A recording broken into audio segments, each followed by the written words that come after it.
The conflict between the United States and Iran is now entering its sixth month. We are seeing a continuous cycle of tit-for-tat strikes, with key infrastructure taking direct hits and global shipping corridors entirely shut down. Over in Eastern Europe, the reality is equally grim. The war between Russia and Ukraine has settled into a grueling, highly destructive fight over territory, absorbing billions in foreign aid and exacting a devastating human toll. At the center of both crises are leaders known for their unpredictability and ego.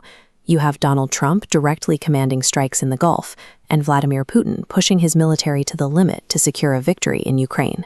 If you look at the history books, major military conflicts over vital resources and global choke points usually lead to one of two outcomes: a massive global depression or the rapid escalation into World War III.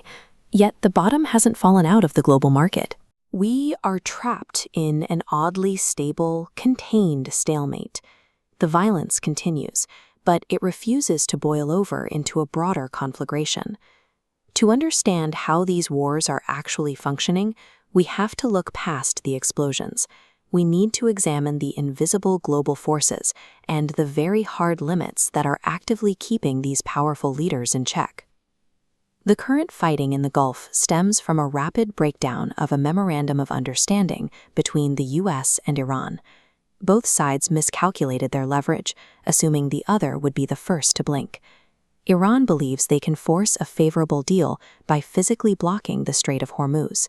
The US has responded by hitting specific Iranian military targets, trying to force them to capitulate.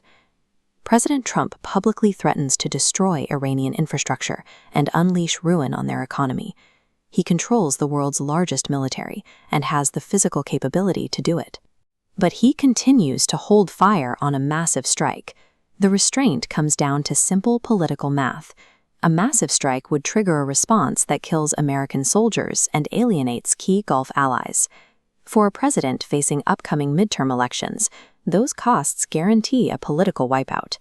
In a democratic system, the political survival of the leader acts as an ironclad ceiling. You can start a conflict, but the impending reality of the ballot box restricts how far you can escalate it.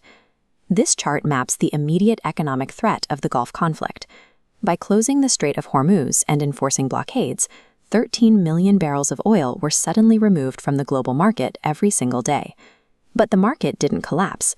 China absorbed the initial blow by drastically reducing its own global oil imports by 5 million barrels a day.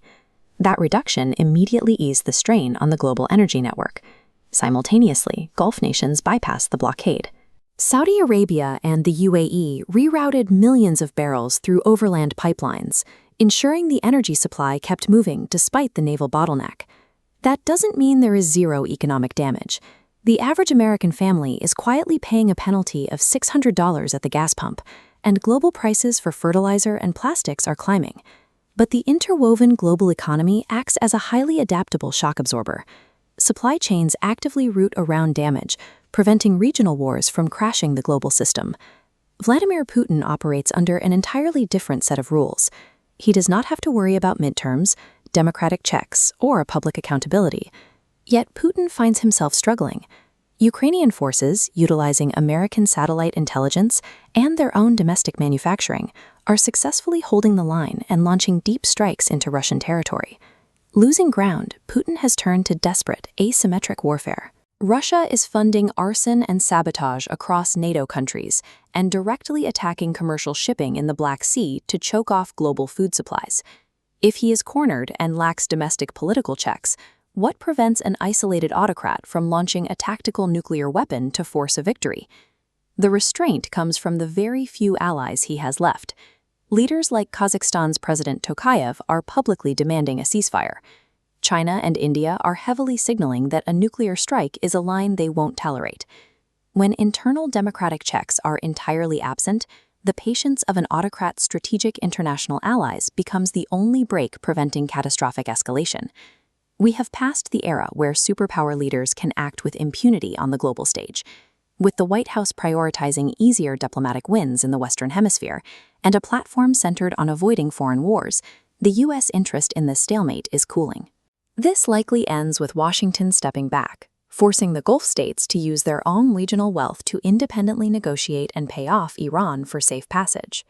In Ukraine, the trajectory points toward a slow, grueling squeeze.